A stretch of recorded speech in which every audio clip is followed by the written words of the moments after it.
next we have Lorie Shapiro. She's a second semester student in the MFA program in creative writing with a contemplation in fiction. She works full-time in a nonprofit management in addition to graduate school, and in her spare time is working on completion of her first novel, an adaptation of The Wizard of Oz. Tonight she'll be reading 2 pieces from her online blog. Thanks, Lorie. Hi. So I'm a little nervous, so bear with me, but I have 2 pieces that are related from my blog about a breakup that I went through. That was pretty bad. So the first one's called Breakups Anonymous, 21 Steps.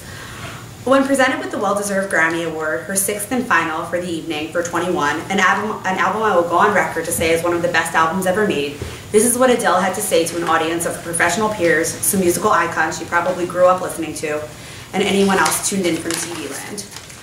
21 is based on something everyone's been through, a rubbish relationship.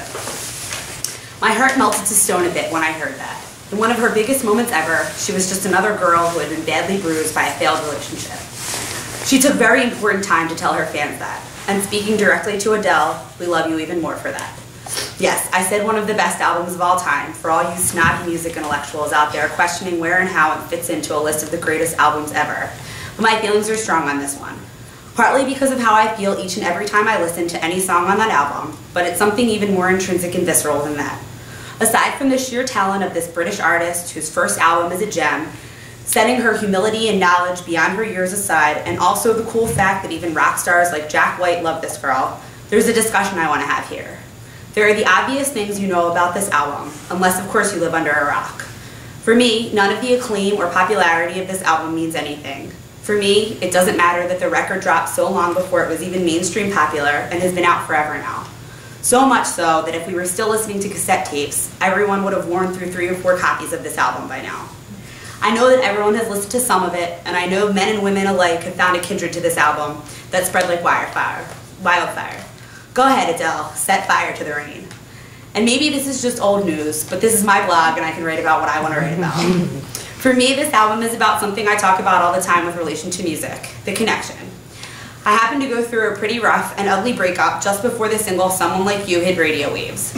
I know the first time I listened to it after my ex packed his shit and moved out of our apartment we once shared, I literally fell apart crying in the shower. I turned the song off and put the album in a hidden folder somewhere on my computer where I would never again be able to access it. At least not until the heartache faded. But I found myself continuously going back to that song. People thought it was some sort of sadistic emotional torture phase I was going through, somewhere between denial and anger in the 5 stages of grief, the one they don't tell you about in the textbooks. But it wasn't. It was this cathartic release. Eventually, even my sister-in-law's ex sent me a message on Facebook that said, "Stop listening to Adele." It began to give me some clarity. Plus, I'm a bit of a wallower. I kept 21 on my iPod and listened over and over and over again, until one night it was 3 a.m. and I was driving home from a friend's birthday party. I was alone and still terribly heartbroken, fragile and weak, hours before just barely scraping myself off the couch to dress up and attend said party. I couldn't keep it together for the entire evening.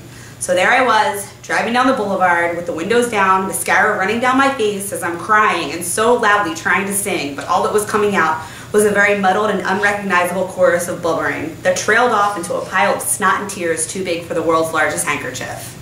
And that's it, the cold hard truth. Another cliche slapping me in the face. It wasn't meant to be. Sometimes things just don't work out. I turned to that album through my entire healing process, which is still far from over. Life threw a shitstorm of lemons in my lap.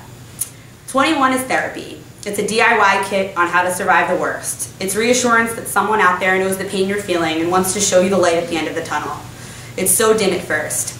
And then you sell millions of records and win 6 Grammy Awards and get to tell the dude to fuck off in front of the whole world. In a perfect world. Or if you're Adele. But I'm a realist at heart. Maybe too real sometimes. It takes a lot to look the honesty of a failed relationship in the face, to work your way through each piece of it, where it went wrong, and worst of all, how you may have been at fault. It's even harder to move on. I believed that once. Didn't want to move out of our empty apartment. Didn't want to unpack my stuff somewhere new. As a few months passed, I found myself turning to the angrier, bitterer songs on the album, filling with anger and rage and even a lot of hatred for the man I once loved. One day, while the pounding of drums was powering my raging heart, I gathered all things X, threw them in a tin, and set fire to the rain in a seance on the back porch where I used my wicked powers to bind that love for my life like some demon exorcism. It felt really good, although I cannot say it was truly successful. I should leave magic to fiction.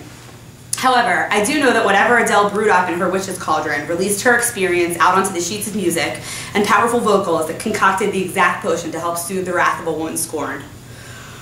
Heartbreak can be a setback in a game so hard to play as this one we call life. But in the end, we must muster our own strength and ready ourselves to get up and get out in the world again and again and again.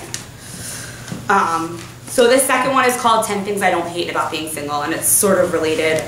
Everything about this breakup has to do with Adele, so she was she got me through the whole thing. So no matter if you're a man or woman, your relationship status on or off Facebook, there's at least one thing on this list that will probably resonate if you've ever been through a breakup. If it's simply some nostalgia for old feelings, you're lucky. If you're currently suffering through it, I hope this makes you want to throw on a little Violent Femmes and dance around your living room in a Smashing Pumpkins oversized t-shirt. That's My So-Called Life reference. There's another one later on, so Angela Chase and Jordan Catalano are from a show in the 90s, if anyone doesn't know, that I'm totally obsessed with. So, we all know breaking up is hard to do. As a 32-year-old who has failed at many a relationship in my day, I found there are many merits to being a single lady or man. These are some of my favorite things about living the single life. So you just got dumped, cheated on, treated like shit and abandoned, used, abused, or just a simple case of irreconcilable differences. Whatever the cause, you're left alone and brokenhearted. Okay, grab a few pints of your favorite flavors of Ben & Jerry's, chocolate fudge brownie, cherry Garcia, and Americone Dream for me. Call your friends, play endless hours of Call of Duty, or watch marathons of every TV series available on Netflix Instant. Allow yourself time to grieve and feel the pain of heartbreak, because we all know how bad it hurts. Call your friends and family and take some solace in having the people who love you the most, caring about you the most when you need it the most. If you are truly alone in this world, take some advice from a character named Penny Lane and go visit your friends at the record store. Or John Cusack, who's one of my close and personal confidants when I'm heartbroken. We cry together in phone booth in the rain and make lists about breaking up. This is the scene in the movie where someone busts down your door to find a trail of pizza boxes, Chinese food cartons, cigarette packs and ashtrays, romantic comedies and dramas strewn about. They converge about the couch, but then lead up the stairs where you're found in your bedroom with the shades drawn, watching a Rachel McAdams tragedy. Your dog is licking food crumbs from your face as you sit wailing in a pile of tissues and food stuck to your face. You seem to have not showered or bothered to change clothes in what appears to be weeks. Get up, wipe the snot from your nose, wash off the grime, take a look in the mirror. This is the lowest point you'll hit. And now it's time to reinvent yourself. You can be anything. Go. When I'm a walk-in, I strut my stuff.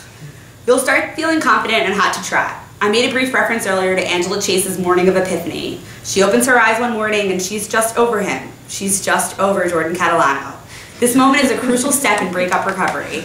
It should be acknowledged and held onto, because dancing around the bedroom in your PJs is one thing, but it may take more strength and hardship to face your ex in the halls at school. And sometimes you'll be defeated again before that doesn't knock you down. Or maybe you can't ever face them again. There isn't a right answer here. But being rational and making the right decisions is empowering. The heartache comes and goes in waves. All I can say is ride the good ones all the way to shore and don't even begin to paddle out for the ones who aren't worth the ride. I'm free. As the healing process really takes hold, we start to realize that all that a bad relationship has been keeping us from in life.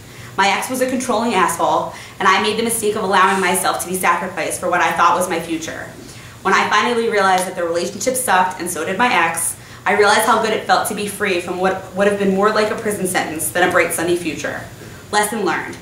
Finding myself again has been grueling and painful, but it's comparable to a great workout. No pain, no gain. And I now know all that I am and all that I am not willing to sacrifice for any one person. And knowing is half the battle. The I just met someone feeling. Whether it's a drunken one-night stand, some silly rebound relationship, or your future husband or wife, the butterflies will come again. If it isn't the right one, it all goes away after the so-called honeymoon phase. And whether it's real or delusion, working up flittering feelings from head to toe for someone that doesn't make you want to cry or punch things is very rewarding. The opportunity to grow a bachelor beard, not suggested for ladies. I have a friend who broke up with his girlfriend of 5 years and was having a very difficult time processing and getting through the situation. He found a tiny vehicle to hone in some of the emotion, some little thing to hold on to of his own that he was doing and creating and that was making him happy, even though it may seem so trivial. He grew Rip Van Winkle style facial hair and called it his bachelor beard. I wonder now if it was something his ex would have hated. Honestly, the thing probably warded off more females than attracted them, but it wasn't about that for him. The beard helped him find himself again. Always remember that all is not lost. Stronger. Brittany and Kelly Clarkson said it best. I'm stronger than yesterday. What doesn't kill you makes you stronger. Okay, maybe Kelly's just the most recent to have said it, and it certainly is a tad cliche for my liking. But as my best friend always says, cliches must have descended from some truths.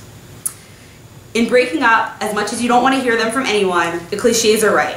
You'll be okay, one day at a time heals all wounds, the pain will fade, you'll find someone better. And as much as you want to punch your mom or yell at your best friend, even just tell the couple in the corner to fuck off and get a room, just listen to people with a grain of salt when they're trying to give you advice. And change the words if you like. One 24-hour span at a turning of the clock. Just know that the old adage is probably right. And you're back. You're the best you can be. And you run into your ex, and they suck and are miserable, and you are better, and they regret it, and you are awesome. It will be eventual and not immediate. Whoever they are, they say that double your relationship times gain a sense of how long it will take to truly heal.